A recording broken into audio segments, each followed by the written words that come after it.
Staying Present and Profitable Working Virtually workshop. I'm sure you will get a lot out of the session immediately, and especially while you're working at home, and then later as you adjust to pivoting for the next what's for you and your business. Todd, as you can tell from the monologue, is an excellent communicator and has engaged clients at Subaru, Corning, UPS, and EY, just to name a few. He has also conducted workshops for us in the past for our ROAR conferences. You have joined the call, but you are the only one here. He loves audience participation, so don't be shy, speak up. This is meant to be an interactive workshop. While we're asking you to mute yourselves now, please feel free to unmute and ask questions or offer a response. So Todd, with that, let's get started. Okay, well, good morning officially, everybody. Now that we're not going to do the comedy show anymore, I'm really happy to be here working with all of my friends from this amazing organization. As Christine says, this is not my first time. I've had the honor to speak with everybody here, and I absolutely love this group, so I'm happy to be back. The thing I'm going to ask you all to do, I hate to sound like your mother or your father, but if you could please mute yourself. It's so good when I'm doing this, because normally when I say mute yourself, somebody normally like throws something at me, but this is the only time I can actually legally say mute yourselves. And if you do have a question, by all means, unmute, ask the question, and then we'll go from there. Today's presentation is something I feel really, really passionately about, because it's something that we have to work on, and that is staying present and profitable while working virtual. But before we start, let me read you my official legal disclaimer. This is not legal advice. If you like it, great. If you don't, do what you want. But listen, this situation, now I'm going to ask again to mute. This situation stinks, but we are strong and resilient. We are not getting anything on the screen. I'm sorry? Okay. I'm streaming. Wait. All right. So this virtual keynote does not give you the right to recede from the human population. Don't be a dummy. Now, here's what I mean by that, folks. What I'm hearing a lot from the world in general. When I say the world, I mean okay. So can you hear this voice? Maybe third time will be a charm. If you could possibly mute yourself, that would be great. And if you don't, then I'm going to ask you to start singing. So it's your choice. And I'm going to hope that you're going to choose the mute, not the singing, because that might be scary. All right. Now, let's see if we can move forward here a little bit. Here's what's happening in this virtual sort of environment that we're in. I'm afraid that people are going to get too used to this. Now, if you're like me, you thrive on human contact. I mean, at doing what I do as a speaker and a trainer, I thrive on being in front of people. While this virtual world we're in right now is okay, and it's a great pivot, folks, it's not forever. So I'm looking forward to getting back and absolutely working and seeing all of you again at one time. Now, listen, here's something else I want to share with you. Being present is absolutely one of your keys to getting through this profitably. Now, when I was at the ROAR conferences, I spoke about the power of presence. And when we're done with this, everybody's going to get an email from me with a follow-up, what I call a special report on this. So a lot of this will be in there. The slides won't, but there'll be some additional information. You see, folks, we have to work overtime. We have to work harder. We have to absolutely work 3 times, 4 times, 5 times as hard to make sure that we can absolutely positively stay profitable during this time. Now, here's the deal. Being present is something it takes proactive behavior to remember, right? It takes proactive behavior to remember. We have got to stay focused on the notion that being present is something that we can control. So when this is over, I believe there's going to be 2 kinds of professionals when the dust has settled. I think there's just going to be 2. Right? Now, those of you who know me know I tend to speak in sort of, one way or the other, not a lot of gray area with me. And I'm sure there's a lot of variations on this. But for the purposes of today and the power of presence, when this is over, I believe there's going to be 2 kinds of professionals. The first will be the kinds of people out there that have ongoing rich relationships. These are the people that have worked hard now. Voice, can you hear? Voice? Have listened to things like this. Hold on, folks. I'm just going to see if I can find a way to mute everybody because I'm getting a whole lot of background information here, a whole lot of background noise here. So what I'm going to do is I am going to, that we should do that. That should have everybody, pardon the expression, muted at this point. When we're over, there'll be two kinds of professionals: those with active and rich relationships, and folks, those who have let complacency sort of seep in and kill relationships. And what's happening right now is, as I said a moment ago, we have to work overtime at being present because we're not in the same room with people. We don't have the benefit of feeling somebody's energy and understanding where we sit during our sales campaigns as we're building our relationship. So, hello? Amen. Okay, we'll try this one more time, and then I am just going to. Voice? Okay, who's ever speaking right now, if you could mute yourself, that would be great. Screen Hey Todd, this is James. If you click participant, there should be a mute all button that comes up. I don't know if you know that or not.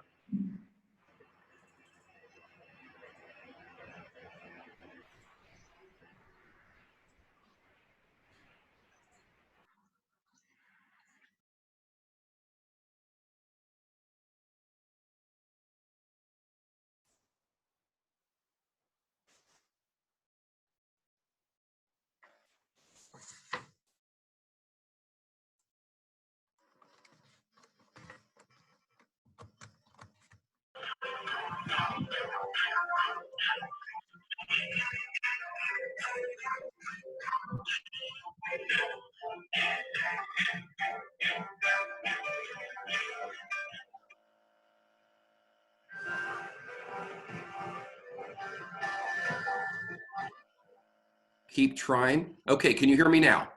Yes. Okay, all right. So everybody, take a deep breath, and we're going to hit the reset button here a little bit, because what you've just seen is a live example of what happened. Here. Can you hear? Yes. Okay. What you've just seen is a live example of what happens when we're working virtually and our ability to stay present and punt. So you have to tell me how I did after this. Look, what we need to do, folks, is make sure that when all of this is over, we actually have clients to return to. This is going to be paramount for all of us, because the thing that we have to remember, and this is a key part of being present, it's not about you, it's about them. This is also the first rule of networking. Some of you have been through my networking seminar that I did at both Roar and the Philadelphia, both Roar conferences. And the first thing I always say to folks is, you know what, if you want to build good relationships, it's not about you. Nobody's interested in making it all about you. It's about them and not about you. And then it comes back to you. We all know what the boomerang effect is like. So let's be very clear to kind of reset here a little bit. Presence is something that we have to work extra hard on when we're working virtually. That's the first thing. We have to do more than we would normally do. And there's going to be two kinds of professionals when this is all done: those with active and rich relationships, and those who have sort of let this go and let complacency slip in and actually hurt our relationships. So what I'd like you to do is write this next line down, because I think if there's nothing else in this presentation that you remember, and I hope there's going to be a lot that you'll remember, I want you to remember this.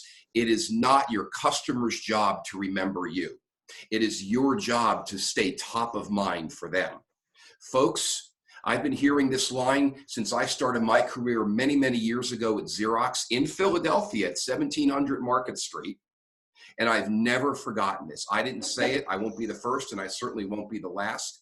And folks, I want to share with you, it's not your customer's job to remember you. So again, we have to work overtime to make sure that we are top of mind. Because if we're not careful, as we all know, relationships can fade fast.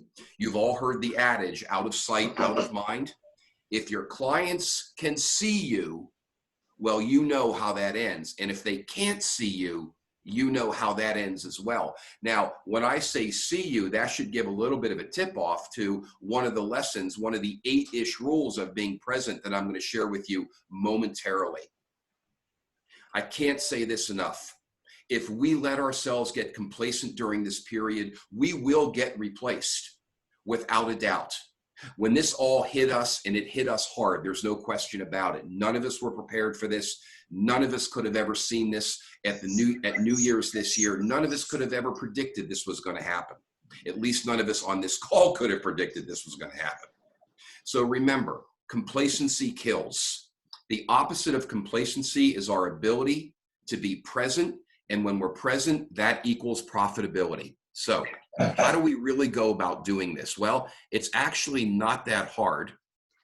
And so let me just kind of keep going forward here a little bit. And listen, thank you for the, everybody, thanks for the tips on how to mute everybody. I'm going to give this one more shot, and that should be it right there.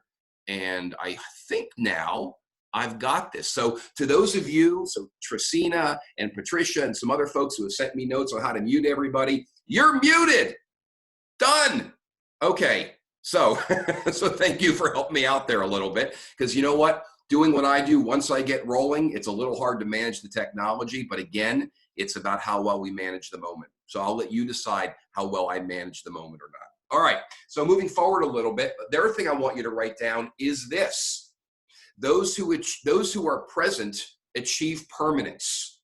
This is a big deal. In other words, another way to say this is what you do now helps you be remembered down the road. One of the things I'm hearing a lot is how do we know when the right time to sell is? Well, here's the answer to that. You don't have to sell by doing the hard sell. What you do now by being present is selling. Everyone's in sales. Every conversation is a selling moment. This is the biggest point that we can grasp today. Well, there's a lot of them in there because I think I've written a pretty good presentation here. But that being said, moving on, here's the next point that I'd like to make to you. Our real goal here, folks, is actually very simple. It's staying connected. And it feels so frustrating when we're locked up in our homes and we can't go to our offices and we can't check what we want to check and work the way we're accustomed to working. That's why this notion of being present while working virtually can lead to profitability down the road. So this next slide indicates that I had a great thought here. And just as I was getting ready to write it, you know what happened? My wife knocked on the door, the dog walked in, and I forgot it. So here's the deal. Remind me at one point in the future that I owe you another thought, because I kept looking at this slide trying to figure out what it was. But I hope we're doing okay so far. And here's my question. Are you listening so far? Are you with me? To those of you who know me, this is my beloved Luna. If you're a dog lover, great. If you're not, how can you look at that face and not love that dog? Okay, now back to our regular scheduled programming. We have to practice being present when working virtually. So what is presence? It's conveying the message to people that you are with them, that this relationship that you're engaged in right now means everything. That at this point, and write this down, they are the only person in the world that matters to you. So here are 8-ish guaranteed ways to be present and stay present. Now this next one, this first one, you actually may not like, because those of you who logged on early heard that I was sort of teasing with people about their cameras, and you know what's coming. First of all, before I actually get to that, one more tip. This is all about mindset. Presence means mindset. Presence is all about mindset. So here we go. Number one, step away from your email. People are getting way too much. It seems like there's more email coming out than normally. I have gotten so many emails from people telling me to wash my hands that I literally feel like my hands are going to come off my wrists. I get it, and I appreciate all of the good wishes. I know we all do. People are not paying attention to their email, and they're paying attention to it less than they were. This is what's being told to me. No conference calls, video only. Why? Face-to-face is meaningful. So those of you who are kind enough to turn on your phones, your cameras, to me, you'll be more memorable. Now, I see a lot of names up there, and I realize there's lots of reasons why people may not want to be on video. Let me make this point to you. Working at home to be present, as I said a moment ago, takes extra time. It means we have to be even more conscious than we normally are. Get up every day as if you're going to work. Stay in your routine. If somebody is willing to meet with you, do it by Zoom, do it by face-to-face, WebEx, whatever your platform is. Facebook, I'm sorry, not Facebook, but FaceTime, FaceTime should be the most used application on the planet right now besides Zoom and WebEx. Face-to-face matters. If you want to stay memorable and you want to be top of mind, face-to-face is where we begin. Now, if you don't have video capability, I understand that, or if somebody else doesn't have video capability, that's fine. Then default to a conference call. And if you can't default to a conference call, find a way to meet with folks and use that. Now, I've just also been made notified that Facebook Messenger, which I also use, is certainly out there as well. Hey, folks, here's the bottom line. There are more than enough video options out there. Treat every day as if you're going to the office. Do you know when I learned that lesson? In 2008, when I lost my job, I was working for a company called LexisNexis. I was an executive vice president of sales. I was living the life, and I was a legend in my own mind until one day I left that company because of something somebody said to me. You're fired. In any event, what I had to learn was very simple. I had to get up every day and go to work as if I was going to work. Face-to-face is one of the most meaningful ways that you can maintain a connection, and it matters. Okay, the second of the 8-ish guaranteed ways is to remember this. Multitasking corrodes relationships, absolutely positively. And you know, we think that people don't see us. We think that we can sort of cast a glance at our watch or look at our phone or do different things. We can't. Think how you feel when you're talking with somebody, speaking with somebody, and they glance away or they look down. This isn't new. This just means to be present so we're profitable and we're top of mind. We have to work extra hard at this. We have to be more diligent than we ever have been. Stop multitasking. If you can't give me 30 minutes or 15 minutes or 20 minutes or a half an hour where I truly believe that I am the most important person in your world at that moment, there is no reason for me to do business with you when this crisis is over. And I want you all to think about this. So what do I do to practice this? My phone is off, it's turned over. My iPad is somewhere else. I've learned, because I insist on video, I've learned where the camera is, and it's right there. See, it's right there. I've learned where the camera is on my computer. Now, most of us know this. Some people are still doing this because they don't know where their camera is. Folks, video matters, face-to-face matters. Multitasking corrodes relationships. You can't hide multitasking no matter how hard you try. Number 3, decide how you want to show up. So I said a moment ago, I believe passionately you should get up every day and do exactly what you're doing. I thought about this webinar today. I'm actually wearing a shirt that has my logo on it. It says Todd Cohen, Everyone's in Sales. This was a gift to me from a client a couple of years back. I've shaved. I actually have shoes on, believe it or not. See, I can't really show them to you, but I have shoes on. I've made sure that my house is quiet. I've customized my green screen so that you know that I know who I'm speaking with. Here's the thing about presence, folks. People make a buying decision before you ever say a word. The minute you turn that video camera on, people have made a decision. And if you decide not to leave the camera on or put the camera on, I'm going to wonder why not. I'm going to wonder what you're doing. I'm going to wonder, are you really with me or are you doing something else? There are thousands well, okay, maybe not thousands, there might be a bit of exaggeration. There are literally dozens, maybe hundreds of silent cues that we give off without realizing it. Decide how you want to show up. Because when you turn that camera on or when you start that conference call, it comes through. And if our mindset isn't that we have to think about this first, then we're going to get complacent. And you know what I've said about complacency. Next, nobody wants to see your fuzzy darn slippers. This is why I say, how do you go to the office? How do you go to work? Think about it. I have slippers, that's them. I don't wear them. I actually have shoes on. The next way is eye contact. This is why I'm such a passionate believer in face-to-face. If you want to be top of mind, if you want to be present, if you want to be profitable when this is over and maintain profitability now, as I've said, and I'll keep repeating this, top of mind matters. Those who show up in a way that says, I'm here, will be remembered. Now, how do we know somebody is listening? Social science has taught us this for years. Eye contact is a complete and utter dead giveaway.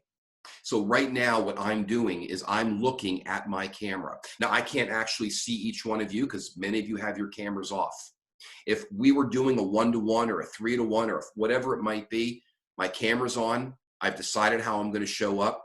I've thought proactively. My mindset is these folks are going to be making a buying decision on me before I ever say a word. And my eye contact screams volumes.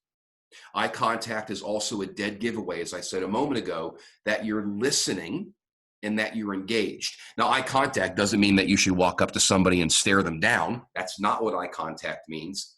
Eye contact means no multitasking. Eye contact means breathe and get focused. So let's do a quiz question, shall we? All right. Now, there's no way I didn't set a poll up on this, so we're just going to sort of do this silently. Presence can be more effectively maintained in person, electronically, both, or neither. And the answer is, silent drum roll, please, it's both. As we're doing right now, I'm working very hard on being present with you. Eye contact. I've thought about how I've shown up. I think very carefully. My mindset is, what's the impression? What's the image that I want to lay down? I've thought about my backdrop. I've practiced this presentation. The next way to maintain and guarantee that you'll be present and profitable while working virtually is use people's names. I see Kirk, I see Glenn, I see Christine. When you use somebody's name, well, you know what? I'm not even going to explain this way. Let me ask you the question. How do you feel when somebody says your name? You like it. I know I do. You know, in Philadelphia, we have a unique expression. Yo, you. That is not acceptable when you're working virtually. You see, names scream presence. When you hear your name, you actually snap back to attention for a moment. So good morning, Kirk. How are you? Glenn, nice to see you. Christine, always a pleasure. Make sure you're using people's names throughout the experience of this connection. Now, couple using a name with being on video, and it's a powerful 1-2 punch. People will remember that you made it about them and not about you. Using a name keeps people engaged, and it instills a certain level of confidence that you cannot put a price tag on. On this point, as all of my points, friends, I am 100% certain of this because I practice it every day. And as a consumer, I know how I feel when somebody practices these traits. Think of yourselves as consumers because you are.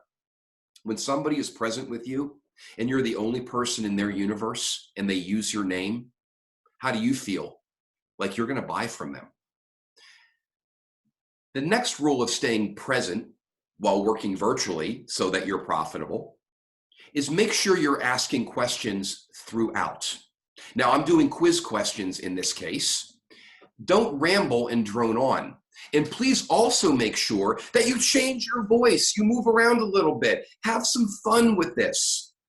Think about when you were back in school, or the last time you went to a really bad speech and the speaker or the teacher or the professor just droned on in a monotone and they looked down and they were looking at their notes.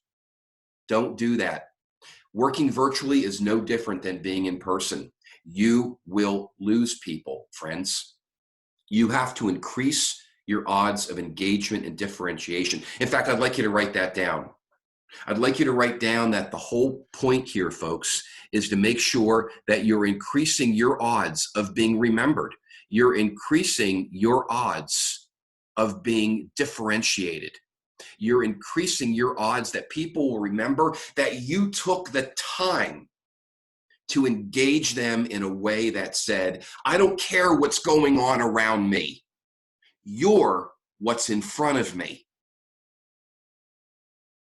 So I know we have a few questions coming in. I promise to address them as best as I can when we're done, and I appreciate it. Just keep on sending them. Every time I see that little blinking light, I go, woohoo, somebody's with me. All right.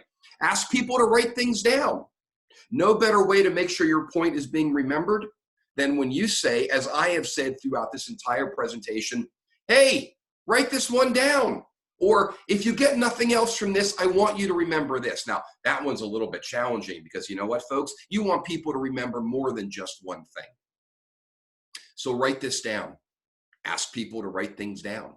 Because when we write them down, guess what? Now they have notes that they can refer to. Now you can go back to them and say, hey, listen, one of the things I had asked you to write down, can you check your notes?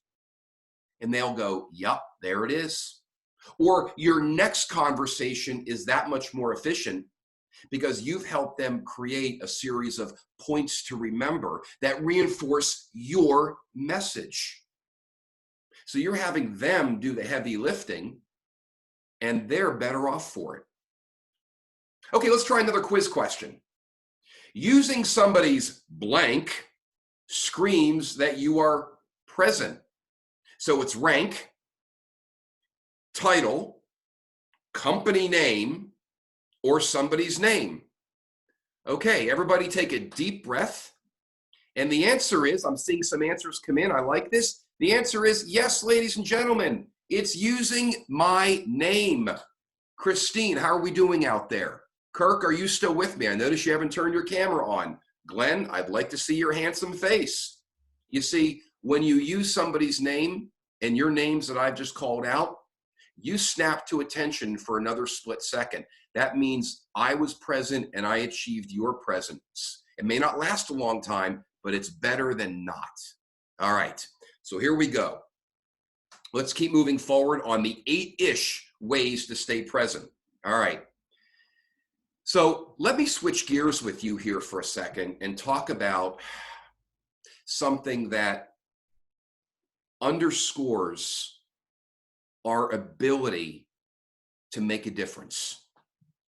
You see, ladies and gentlemen, this is an extraordinary time to work on the most powerful selling tools you have: humility, vulnerability, and acknowledging.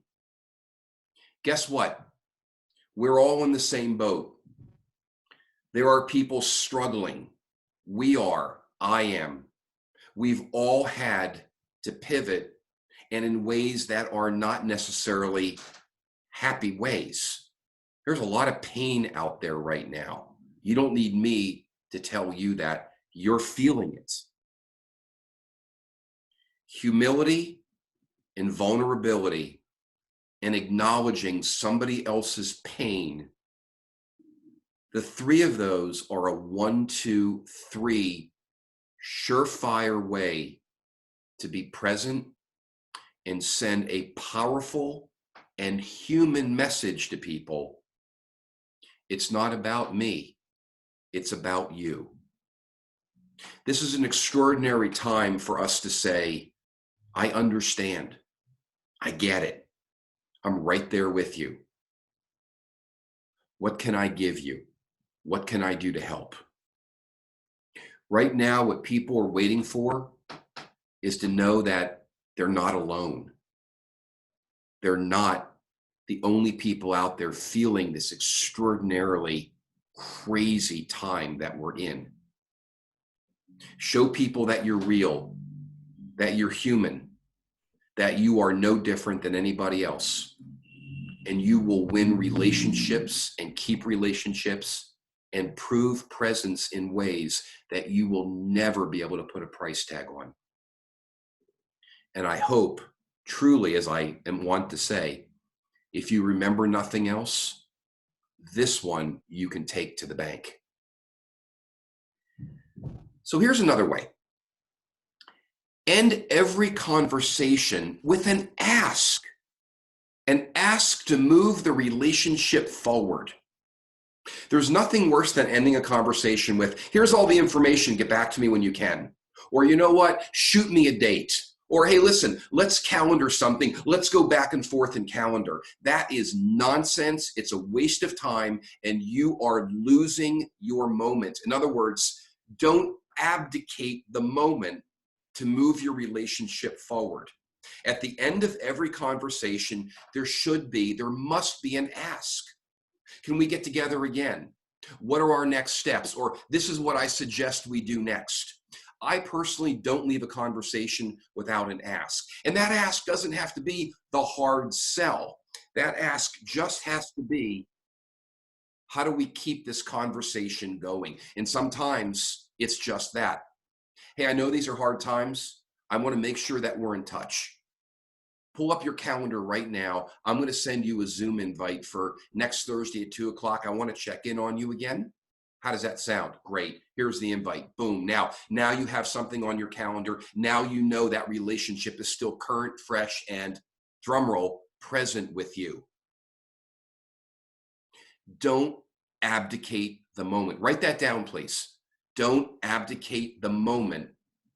Don't give up your right to ask for that next something, whatever it is. Otherwise, if you don't, you've just wasted the moment that you're in. You've completely let it go. And they will not remember you because they're going to go back into their world and think about, what do I have to do next to stay alive? This is where humility, vulnerability, and acknowledging somebody's world comes in extremely handy. The next rule of staying present, so you can be profitable while working virtually, is rinse and repeat. There's no magic to this, folks. It's a mindset shift. All of these things that I'm suggesting to you, they're all about the mindset. They're all about changing how we show up. They're all about changing and making a proactive decision about what's the image that we want to lay down. So I want you to write that down. When that camera goes on for the first time, what's the image that you want to lay down? What's the first thing you want people to think before you ever say a word? I'm going to repeat that. What's the first thing you want people to think before you ever say a word? Because that is the indelible image that you lay down. If you give up the right to let me see you, you've made it harder on yourself, not easier.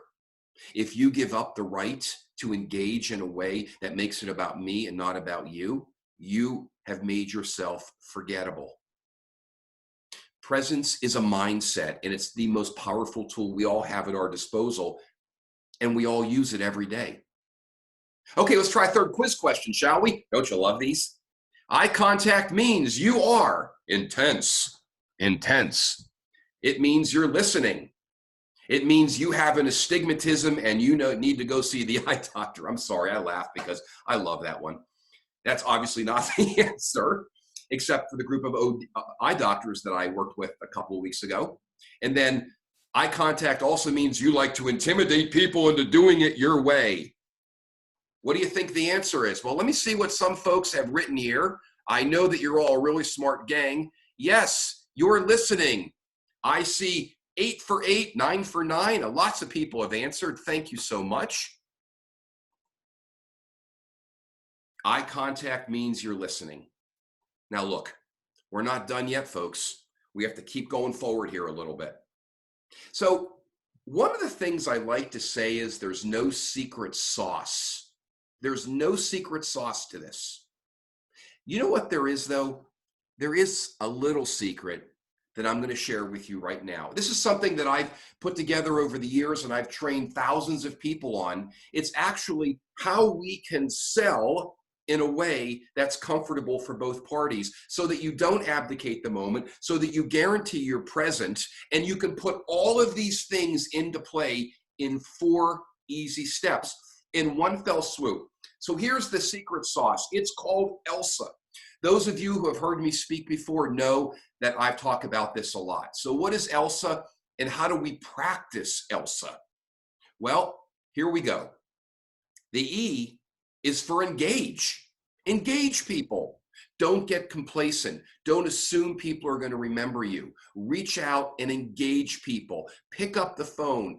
Do a Zoom call. Say, how are you doing? What can I do for you? That puts everything that we've talked about here in place. If you're not engaging, then you're going to be forgotten. Default to video first, then conference call if there's no video, and then if you must, email. The L is for listen. That shouldn't be surprising to you. And how do we know people are listening? Eye contact. Video is really nice for that. Listen, listen, listen. Become an active listener. What's an active listener? Repeating back questions, repeating back what you've heard, asking for clarification, making sure you have it straight. The S of ELSA, make a suggestion. You see, if you've done everything right, you've earned the right to ask. You've earned the right to make a suggestion. You've earned the right to educate your client as to what's next. You know, believe it or not, I'm still doing business with my vendors. Why? Because they're educating me how I can do my pivot. And they're making great suggestions about, well, how I can invest more money with them. And you know what the last step is? The A of ELSA. You know what it is. I know you know, because you're a really smart group of people. It's ask. ELSA. Engage, listen, make suggestions. If the suggestion is well received, which it will be, because you're going to be present enough to instill the confidence in people that I'm making a suggestion that's good for you and it's not about me. You see how this all is a loop, folks. It's all one loop, and it's a positive loop of presence. And finally, the ask. If you've made a suggestion to me that I think can help me pivot and be better in this crazy, messed up time that we're in, I'm expecting you to ask. And if it's important enough to me, I'll find a way. Practice ELSA in every conversation. The first 2 are easy. You should be doing those anyhow. You don't need me to tell you to engage and listen to people. Making the suggestion, that's where people get a little, I don't want to impose. Impose. If you're educating me, I need to know what you think is next. And don't be a sales apologist and forget to do what you've earned the right to do and simply ask. Hey, we're not done there. We're not done yet. We're almost there, folks. So what's some market activity, market-facing activity? Here's some other ideas of things you can do now, some things I've done, and some things my clients have come back to me on. I love these. Ready? Start a virtual study club. Pick a book. Get together with your clients and read it together. My wife started a book club 7, 8 years ago. They're still together. They're doing it virtually now. I think it's going to be interesting to kind of listen in on it. There are so many wonderful books that you can read as a company with clients. Read a chapter and discuss it. Read a chapter and discuss it. If you're a business owner, here's a great idea. Pick a book, read a chapter. And if your team is virtual, send everybody a pizza 1 day a month. Have a pizza delivered, and that's your book club. I happen to know that one very, very large organization that I work with did just that. They improved morale overnight. Update your client lists. Listen, I shouldn't be telling you this, but this is a great time to do it. Number 3, update your LinkedIn. Participate in conversations. Don't just look at LinkedIn. Don't just glance at it. Get into conversations. Add your brilliance. Add your thoughts. Add some commentary. Let people know I'm out here and I have something to say. Don't do it gratuitously just to say I'm out here. Do it with value. Here's another thing. Write a recommendation for somebody that you think deserves it. Write a recommendation for somebody that you've been meaning to do it for. No excuses, folks. You want to be present? Tell people how much they mean to you. Call everyone in the world that you haven't spoken to. Call people that you are speaking to. Every single person gets a call. Now write this down. It's an agenda-free call, without agenda. And this is not news. I know a lot of clients are doing this, and a lot of people are afraid to do it because they think they're going to hear, what are you trying to sell me? You know what? I'm trying to sell you on me helping you stay afloat by what can I do to help you, not to sell you anything, just by keeping our relationship going. People are actually answering the phones right now. It's kind of crazy. Unleash your creative side. Now's the time. And in a minute, I'm going to show you what somebody helped me come up with.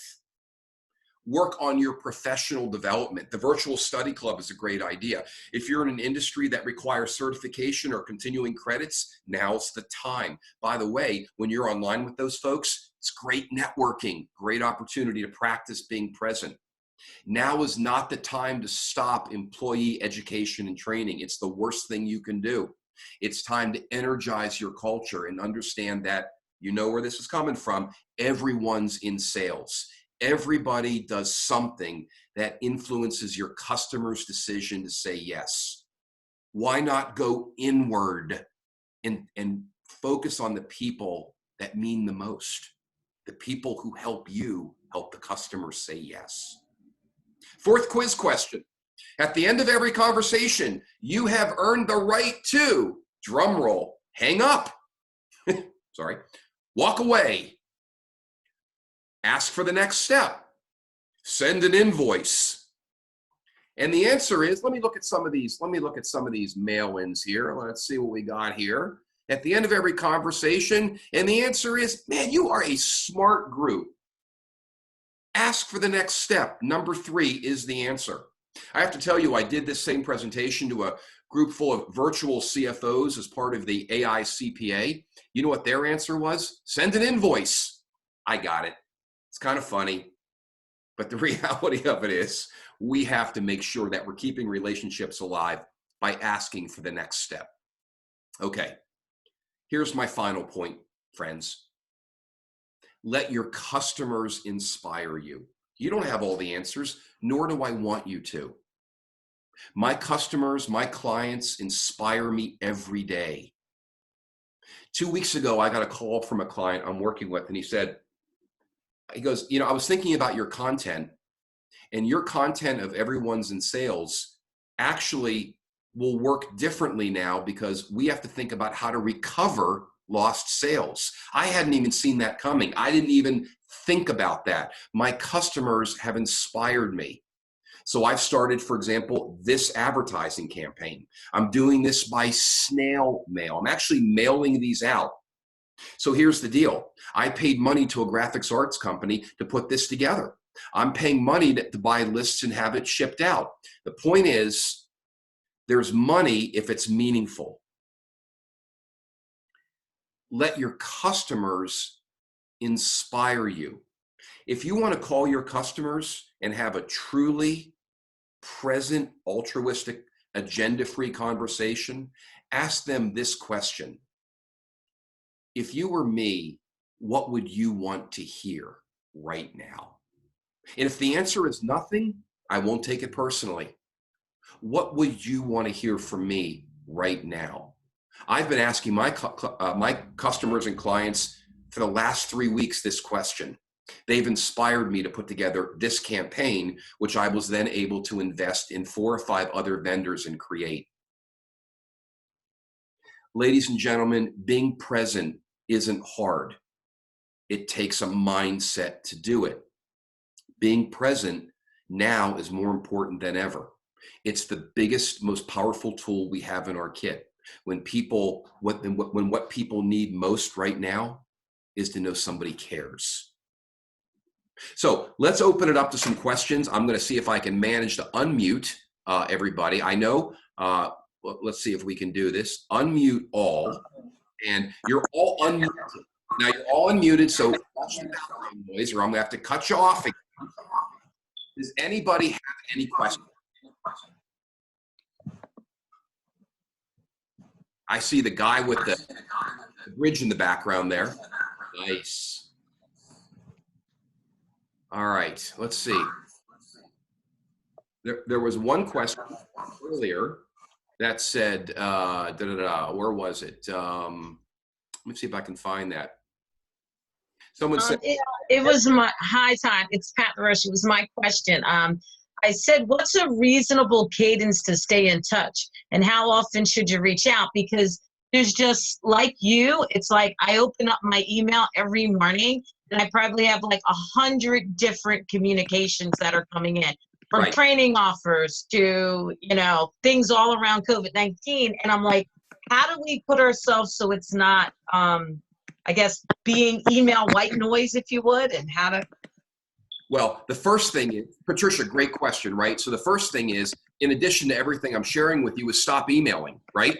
Reach out to people. First of all, pick up the phone and call people. They'll be so stunned when they hear a voice. They'll be like, oh my gosh, I'm so sick of email. Believe me, I know this to be true because I've been doing it for 3 weeks. I know people are answering the phone. But here's the answer. I think that, here's the question. I want to try to give you an answer to that, which is, you know what? Ask people. Oh, I see the little baby. Ask people what's the right cadence. Ask them. I actually ask people, when would you like me to be back in touch with you? How about a month? How about 6 weeks? Don't just do it. If you get somebody on the phone, ask straight up. I want to make sure we stay in touch, and I don't want to be a burden, and I want to be present and available for you. That works for you. You will get an answer every single time. My calendar right now, Patricia, is filled with follow-up calls. They're not my decision. They're my clients. They're my prospects. I had a call this morning, and we had a great call, and he said to me, I have no business. I have no money. And I said, well, join the club. I acknowledge that. I understand it. And what would be the right timing for me to follow up with you? How far out? And he looked at me on video and he said, nobody has ever asked me that question before. They're just bombarding me. He said, give me 2 months. I said, done. And that was it. And there's Julie Renninger. Hi. And it works. So you know what? Ask people. But whatever you do, don't just bombard like everybody else. And in fact, Patricia, one of the things I love to do is when I get people on the phone and say, I'm not bombarding you like everybody else. So acknowledge what else is happening that you know irritates you as well. Once you get the conversation going, you'll be fine. Guaranteed. Thank you. Does that help? Yeah, it helped greatly. Thank you. Yeah, my pleasure. My pleasure. Any other questions? Well, I've had a lot of weeks 1 and 2, I've been working from home for 4 weeks now, and am I echoing? Am I echoing? Yes. Yes, you're echoing. You are echoing a little bit, Denise. Yeah. Sorry, I wonder if I pushed my phone away. That's Maybe better. Good. Week 1 and 2, I thought to myself, how can I possibly develop new business right now? You know, week 3, there were some virtual networking groups that I was a part of, which really kind of helped that. And it also helped me to be sensitive to others, what they're feeling. Not everybody feels like I do right now. So that was good. Right. But a lot of people that I am networking with, they think it's impossible to work on developing new business right now. Meanwhile, we've exhausted our go-to contacts, you know? And they'll say, is anybody developing new business? And I like wave my hand, oh, I'm working, you know, I am trying, you know? Now, a lot of people haven't maybe gotten back, you know, but since I have taken this new role, I've been at one company for 12 years. Now for 3 months, I've been somewhere new.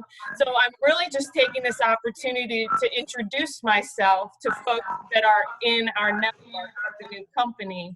And I haven't had great success with that. I don't have electronic marketing material at this point. So I'm just trying to do that though, you know, but I found a lot of success with these virtual networking groups. Everybody's really open to making connections and opening doors. And I've been busy with that. So that's good, you know. Well, it sounds, so Denise, these are great points, and it sounds like you have found a comfort zone for you, right, with these virtual network tools. Here's the point that I would make to everybody, and I think this in a way sums it all up for us, right? I'm going to put everybody back on mute for a second, but I know you can all still hear me. Here's the point that I want to make. If you go into this with the mindset and the desperation that I have to sell, then you won't sell. If you go into this with the mindset that I'm going to pull back, focus on building relationships, make the phone calls without agenda, and if you've already gone through that, that's fine, right? But old school selling won't work here. And I'm amazed at the people who are absolutely clueless about that. They're continuing to hammer. They're continuing to hammer, and all they're going to do is push people further and further away. So you have to do the opposite of that. And Denise, to the customers and clients you are speaking to, once again, like the previous question, ask them. What's the right way to engage them? What's the right time to engage them? And you know what? You will be developing new business. Here's the other point that I want to make, and this is to everybody. This is so critical. If you're desperate, people can smell it. And if you're expecting some miracle turnaround that your business is going to be the same as it was in terms of how we develop it and how we come in, while this is going on, you're going to be very disappointed. We have to make, what I'm preaching today is making investments so that when we are able to do things, we get out of the block quicker. That's the answer, Denise. I wish there was magic to it. There just isn't. You can try to force somebody to do something. Good luck with that. You might get something, but you will never get anything from them again. And that is the bigger problem. So I could talk for days on this, clearly. That's the point. I hope that's a little bit helpful for you. And you know where to reach me, Denise. I've known you a long time. So you know how to pick up the phone or pick up a Zoom call and go face-to-face with me. Ladies and gentlemen, my contact information is on the screen. Anybody is welcome to call me, write me, Zoom me, no WebEx. I'm having a hard time with WebEx. It's way over my head. Anybody is welcome to engage. Absolutely welcome. I welcome questions. There's no fee for this. Just pick up the phone and call me or engage me. The fine folks at the organization know where to find me. Christine and Val know me probably more than they ever wish that they did. And they know where to find me. I'm also going to be following up with everybody via email with a couple of things for you to read. So, and then I'll be letting everybody know when I'm putting together these other series of events on how to recover sales. Okay, so let's see if there's any other questions. Julie, yes, this is being recorded, and it'll be somewhere. Christine, I think you're handling that piece right there. You'll know where it's going to be and where it's not going to be. So, any other questions, folks? Any other questions? Okay, well, I have 5 of 12, so I'm giving you 5 minutes back in your day, 5 minutes. So Denise, that's 5 more minutes with your baby and 5 more minutes with me with Luna. Folks, I wish you the very best. I am here if you need me. Anything else? Before you go, I want to thank you for sharing the valuable information and insight takeaways that everybody can use and share with others. Todd, thank you for offering to do this workshop for us. We really appreciate it. We appreciate your dedication to the council as well as to our mission. Thank you. And everybody, before you go, I just want to remind you to visit our website frequently for new and updated information on funding opportunities, bids, webinars, and other resources. Our website is www.emsdc.org, and just click on the COVID-19 banner. So thank you everyone for joining. Thank you, Todd, for presenting. Thank you. And enjoy the balance of your day. All right, bye-bye everybody.